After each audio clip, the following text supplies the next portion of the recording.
Assalamualaikum warahmatullahi wabarakatuh. Di sini saya akan mempresentasikan tugas tutorial pertama mata kuliah Pancasila dengan tema Pelajaran dari Sejarah Pancasila bagi Generasi Muda. Dengan topik Proses lahirnya Pancasila melalui BPUPK, Piagam Jakarta, dan PPKI.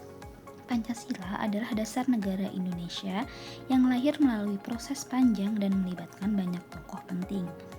Memahami proses ini membantu kita menghargai Pancasila sebagai ideologi bangsa. Dalam presentasi ini akan menjelaskan tentang tahapan-tahapan penting dalam perumusan Pancasila melalui peran BPUPKI, Piagam Jakarta, PPKI, dan nilai-nilai yang terkandung dalam setiap peristiwanya.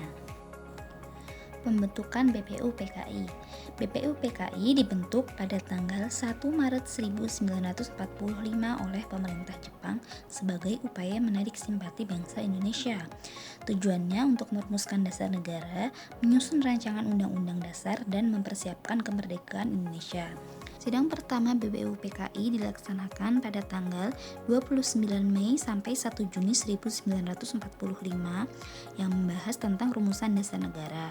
Kemudian sidang kedua dilaksanakan pada tanggal 10 sampai 17 Juli 1945 yang membahas tentang rancangan undang-undang dasar. Kemudian ada beberapa tokoh yang menyampaikan usulan dasar negara.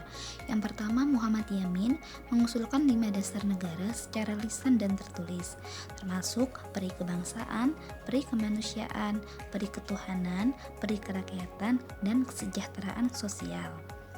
Yang kedua, ada Supomo mengusulkan 5 prinsip, yaitu persatuan, kekeluargaan, keseimbangan lahir dan batin, musyawarah, dan keadilan sosial. Kemudian yang ketiga ada Soekarno mengusulkan Pancasila pada tanggal 1 Juni 1945, yaitu kebangsaan Indonesia, internasionalisme atau peri kemanusiaan, mufakat atau demokrasi, kesejahteraan sosial, dan ketuhanan yang Maha Esa. Kemudian, dalam Piagam Jakarta, ada pembentukan panitia 9 yang berguna untuk menampung berbagai usulan dasar negara. Dibentuk panitia 9 yang terdiri dari Soekarno, Hatta, Yamin, Maramis, dan sebagainya. Dari isi Piagam Jakarta, rumusan dasar negara disetujui pada tanggal 22 Juni 1945 dengan sila pertama berbunyi ketuhanan dengan kewajiban menjalankan syariat Islam bagi pemeluk-pemeluknya. Nah, sila pertama Piagam Jakarta menimbulkan perdebatan karena dianggap tidak mencerminkan keberagaman agama di Indonesia. Kemudian ada pembentukan PPKI. PPKI dibentuk pada tanggal 7 Agustus 1945 untuk melanjutkan tugas BPUPKI setelah dibubarkan. Tugas PPKI mempersiapkan segala sesuatu yang berkaitan dengan kemerdekaan Indonesia. Anggota PPKI sendiri terdiri dari 21 orang tokoh penting dari berbagai daerah yang ada di Indonesia. Pada sidang PPKI, sidang pertama dilakukan pada tanggal 18 Agustus tahun 1945 dengan 1. Mengesahkan Undang-Undang Dasar 1945. Yang kedua, memilih Soekarno sebagai presiden dan Hatta sebagai wakil presiden. Kemudian yang ketiga, membentuk Komite Nasional Indonesia Pusat atau KNIP.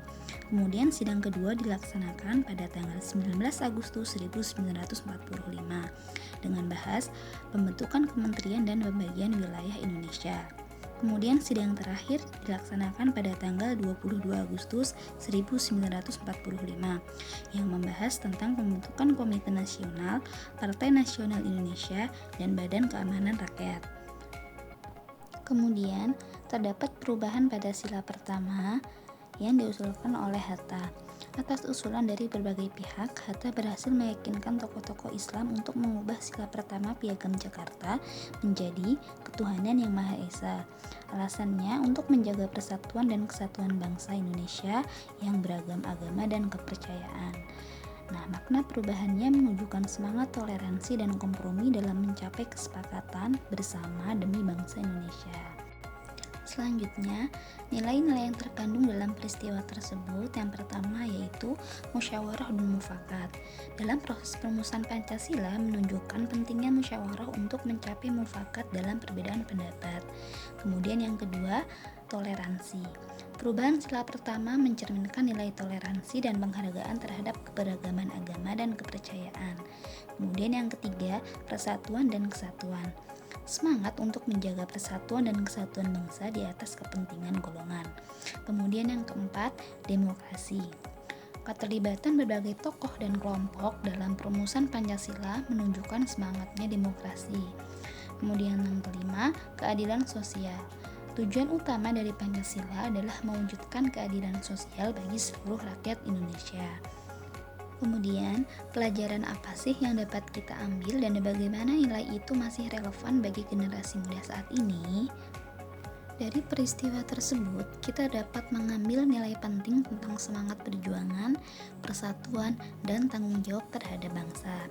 Nilai-nilai ini tetap relevan bagi generasi muda saat ini karena di tengah kemajuan teknologi dan globalisasi, semangat untuk berjuang, bekerja keras, serta menjaga persatuan sangat dibutuhkan agar tidak mudah terpecah dan tetap berkontribusi positif bagi kemajuan negara. Sekian presentasi yang dapat saya sampaikan. Terima kasih dan mohon maaf apabila banyak kesalahan kata. Wassalamualaikum warahmatullahi wabarakatuh.